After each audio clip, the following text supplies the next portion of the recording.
प्रिय विद्यार्थियों, कक्षा 9 विषय गणित में प्रश्न नंबर 1 चल रही थी अपनी।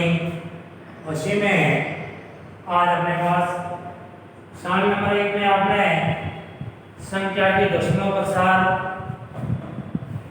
बारे में पढ़ा था। उसके बाद उसमें दशमलव प्रसार के साथ साथ आपने वहाँ संख्या को p बटा q के रूप में लिखना सीखा था। लेकिन आज अपने पास उसके बाद एक अगला बिंदु आ गया है कि संख्याएं जो पैटर्न में दी गई है उनमें जो हर है उन हरों का परिमेयकरण करना, यानी दी गई जो संख्या है परिमेय, उसमें परिमेय संख्या में उसके जो हर हैं उन हरों का परिमेयकरण करना है। उदाहरण के तौर पर जैसे 1/√2 संख्या है, यह परिमेय संख्या है। हमें इसके जो हर है उस हर का परिमेयकरण करना है। तो कोई भी संख्या में हरों का परिमेयकरण करने के लिए जो निश्चित संख्या दी गई है उसी संख्या से अगर एक ही पद दिया गया है, तब अगर दी गई संख्या के हर में केवल एक ही पद दिया गया है तब उसके उसी जो नीचे हर में संख्या है उसी संख्या के उतने ही मान से अगर रूट की है तो रूट से अंश और हर दोनों को गुणा करना है। अंश और हर दोनों को गुणा करने पर जो हर है उसका परिमेयकरण हो जाएगा। अगर हर में दो पद दिए गए हैं, जैसे 1/√2 में केवल एक ही पद है, लेकिन अगर हर में दो पद दिए गए हो तो उसमें दोनों पदों के बीच में जो चिन्ह लगा है उसके विपरीत चिन्ह से उतनी संख्या से उसके अंश और हर दोनों को गुणा करने पर उस हरों का परिमेयकरण हो जाएगा। जैसे 1/2 है, उसके हरों का परिमेयकरण करने के लिए हम लिखेंगे 1/2 हम लिखेंगे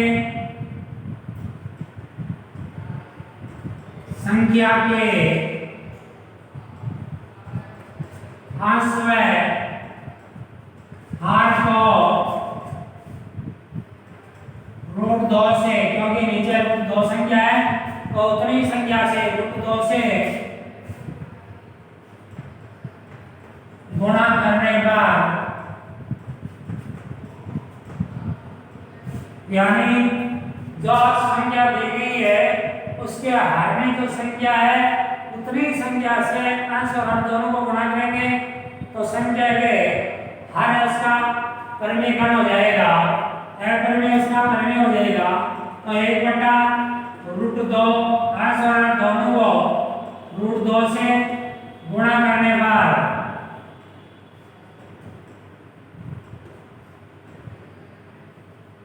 ऊपर हो गई √2 बटा हो गई 2। तो इसमें क्या है, ये जो संख्या थी उसमें इसका जो हर √2 था वो रूट रहित हो गया 2, यानी हर जो था उसका परिमेयकरण हो गया है। अब हर वो परिमेय संख्या में बदल गया है। तो इस प्रकार कोई भी संख्या है उसके हरों का परिमेयकरण करने के लिए अगर एक ही पद दिया गया है तब तो उसी पद को उतने ही मान से अंश और हर दोनों को गुणा करने पर उसका परिमेयकरण हो जाएगा। अगर हर में दो पद दिए गए हैं तब दोनों पदों के बीच में जो चिन्ह लगा है उसके विपरीत चिन्ह से उस संख्या को अंश और हर दोनों को गुणा करने पर उसके हरों का परिमेयकरण हो जाएगा। उदाहरण के तौर पर जैसे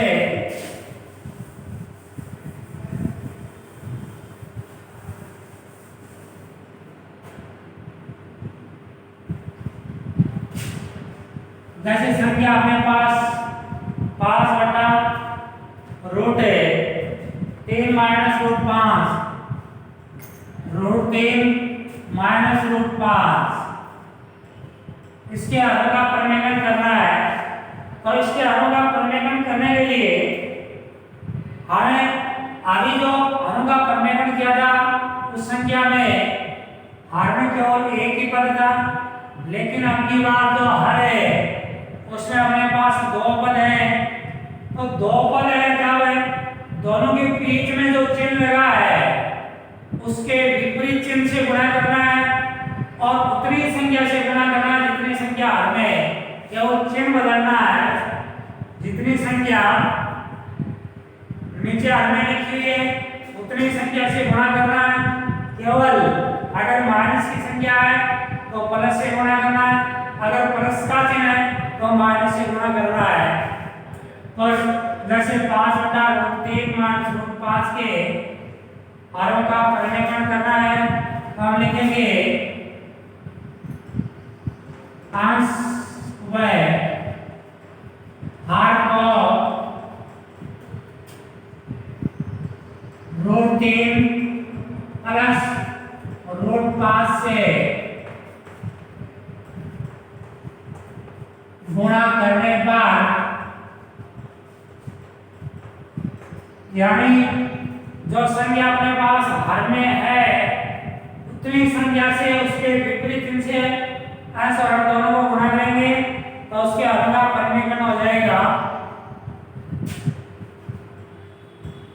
5 × √3 प्लस √5 बटा √3 माइनस √5 इंटू √3 प्लस √5। हमें दिख रहा है कि नीचे वाला जो पद है वो आपने एक सरल समीकरण सीखी थी कक्षा 8 में भी कि सरल समीकरण है a + b a - b और इन दोनों का गुणनफल है a² - b² पढ़ा था हमने। तो यहाँ भी अपने हर में जो दो पद है दोनों में समान संख्या है, केवल एक संख्या माइनस की है एक तरफ, दूसरी तरफ प्लस की है। तो इन दोनों को एक पहली संख्या को a मान ले दूसरी को b मान ले तो ये सोल्यूशन निकाल लग रही है a + b a - b और इन दोनों का गुणनफल a² - b² प्राप्त हो रहा है। तब है 5 कोष्ठक √3 प्लस √5 और नीचे वाली संख्या हो गई √3 का स्क्वायर माइनस √5 का स्क्वायर, यानी a² - b² के रूप में बदल दिया इसको।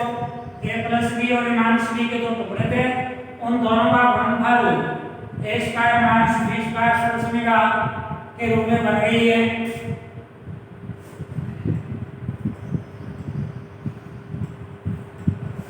कोष्ठक √3 प्लस √5 बटा और √3 पर स्क्वायर है तो रूट को √3 से इंटू करेंगे √9 हो जाएगा। √9 एक पूर्ण वर्ग संख्या हो जाती है, तब हम इसके वर्गमूल 3 प्राप्त कर लेते हैं और √5 को √5 से गुणा करेंगे √25 हो जाएगा। √25 भी एक पूर्ण वर्ग संख्या बन जाती है तो उसके वर्गमूल 5 ले लेते हैं। अब संख्या बन गई 5 कोष्ठक √3 प्लस √5 बटा -2, यानी 3 - 5 है तो माइनस की संख्या बड़ी होने के कारण -2 शेष बचा हुआ है। अब हमारे पास संख्या बन गई, इसको हमें एक साथ अगर भिन्न में लिखें नीचे वाली संख्या माइनस के तो हम लिख सकते हैं -5 कोष्ठक √3 प्लस क्योंकि ये संज्ञा है, ये माइनस का चिन्ह यहाँ लगा देते हैं, ये माइनस में बदल गई और ये हरों का परिमेलन हो गया। नीचे वाला रूट कट गया और रूट कटने पर संख्या के हरों का परिमेलन हो गया।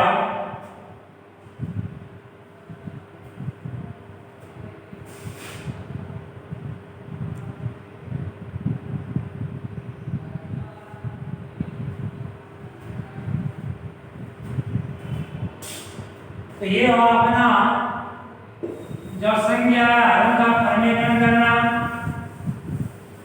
हरों का परिमेलन करने के बाद अपने पास अगला बिंदु है, इसमें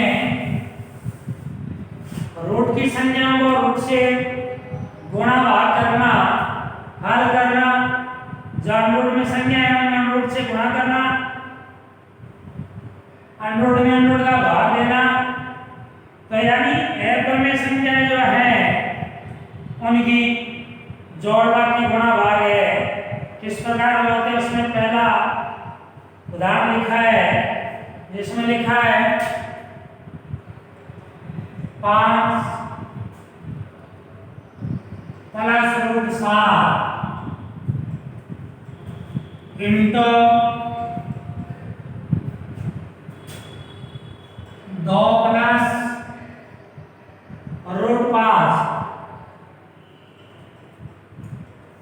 ये संख्या लिखी हुई है और इसको हल करना है। एक बीजीय व्यंजक है जिसका में संख्या के साथ जुड़ी हुई है, इसका हमें गुणा करना है। इसको गुणा करने के लिए इसमें पहले वाले पद में भी व्यंजक में 2 पद है, दूसरे व्यंजक में भी 2 पद है। इस प्रकार अगर कोई व्यंजक कई पदों में एक साथ जुड़ा हो और उन पदों को आपस में गुणा करना हो तब हमें गुणा करने की पंक्ति विधि आसान रहती है, क्योंकि गुणा करने की 2 विधियां हैं। एक तो स्तंभ विधि जिसमें एक संख्या ऊपर और दूसरी संख्या उसके नीचे डाल करके गुणा करते हैं, उस विधि का नाम है स्तंभ विधि। लेकिन दूसरी विधि पंक्ति विधि है, जिसे हमें पंक्तिबद्ध गुणा करते हैं। तो इनमें 2 पद होने के कारण हमें पंक्ति विधि से गुणा करते हैं। पहले 5 से इंटू कर देते हैं, 2 प्लस रूट 5, फिर प्लस का चिन्ह आ गया, फिर रूट 7 से गुणा कर देते हैं, 7 रूट 7 गुणा 2 प्लस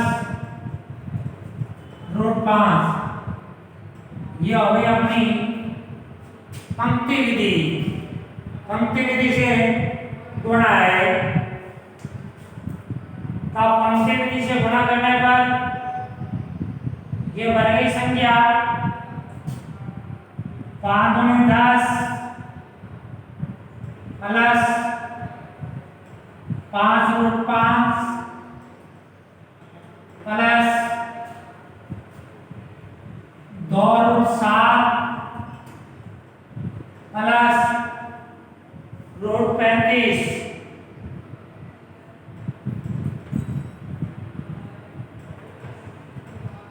और इन संख्याओं का गुणा इस प्रकार होता है। अब ये गुणनफल हो गया, सभी पद अलग अलग हैं, तो किसी भी पद को हमें 7 जोड़ करके नहीं रख सकते, क्योंकि अलग अलग पदों में भिन्न भिन्न मान आ रहे हैं। तब हम इसको इसी रूप में ये इसका गुणनफल हो गया और ये हल हो गया। तो इन संख्याओं को इसी प्रकार हल करना है। जैसे कुछ उदाहरण और भी दिए गए हैं, इसका नाम सरल करना है। जो बीजीय व्यंजक है उसको गुणनफल में हल करके इसको सरल मान प्राप्त कर लेते हैं। ये पंक्ति विधि है जिसे आसान रहती है।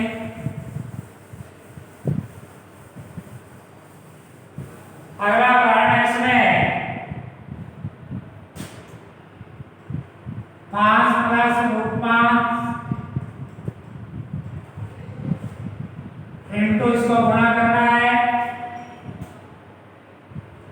5 माइनस रूट 5 से।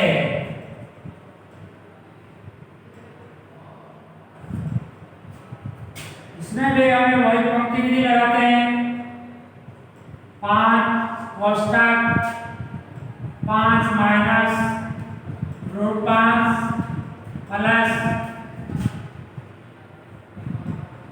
रूट 5 कोष्टक 5 माइनस रूट 5। देखो यहाँ हमने पंक्ति नहीं लगाई है, लेकिन इसमें हमें पता है कि ये किन्हीं दो संख्याओं का गुणनफल है, जिसको हमने अभी गुणा के रूप में रखा था सर्वसमीकरण के रूप में, क्योंकि ये a प्लस बी है और ये a माइनस बी है। हमें पता है a प्लस बी और a माइनस बी का गुणनफल a square minus B square होता है, लेकिन हमें यहाँ में पंक्ति विधि से गुणा करके इसको हल कर रहे हैं। तब आप देखो हमें इसका कैसे और क्या मान प्राप्त होता है। इसी क्रम में 5 को 5 से गुणा कर दिया, 25 माइनस 5 √ 5 प्लस 5 और √5 माइनस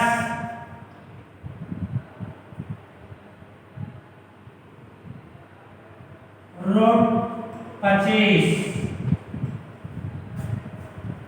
अब हमें पता है कि यहां देखने पर माइनस का 5√5 है और ये प्लस का 5√5 है, तो माइनस का 5√5 और प्लस का 5√5 दोनों कट रहे हैं, समान संख्या है और प्लस माइनस में विपरीत चिन्ह से जुड़ी हुई है।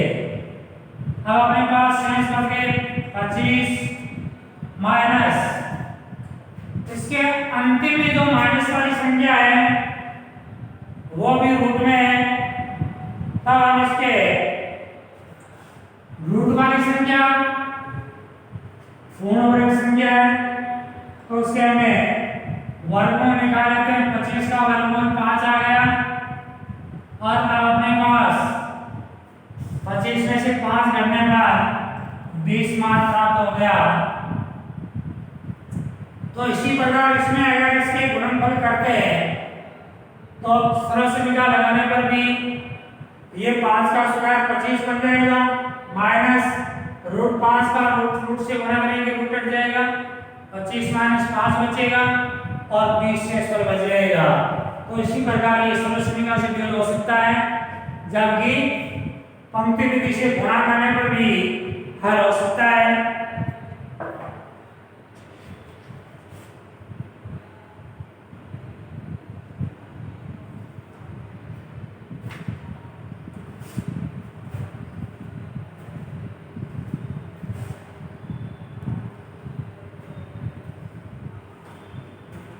इसी क्रम में आगे अभ्यास के कुछ क्वेश्चन हो रहे हैं और मैं एक दो क्वेश्चन तुम्हें हल करके और बताता हूं। मैं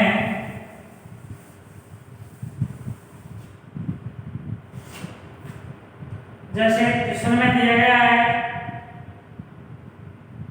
अभी जो हल कर रहे थे प्लस माइनस, उसे पहले का कौन कौन सी संख्या है में, तो जिन संख्याओं का मान संख्यात्मक रूप से जैसे 2 माइनस √5 है, इसमें रूट लगा है अन्य संख्या है। फिर दूसरा पद लेगा 3 प्लस √23 माइनस √23, तो इसमें कोष्टक होने पर 23 से 23 कट जाएगा, केवल 3 संख्या बचेगी। तो वो भी हमें 3 संख्या है वो पढ़ने है में नहीं होगी। फिर 2√7 से 7√7 लिखा में √7 से √7 का भाग चला जाएगा, 2/7 में होगी। फिर 1/√2 लिखा है, ये अपरिमेय संख्या है। फिर 2π लिखा है, ये भी एक अपरिमेय संख्या है। तो इस प्रकार ये संख्याएं अपरिमेय संख्याएं हैं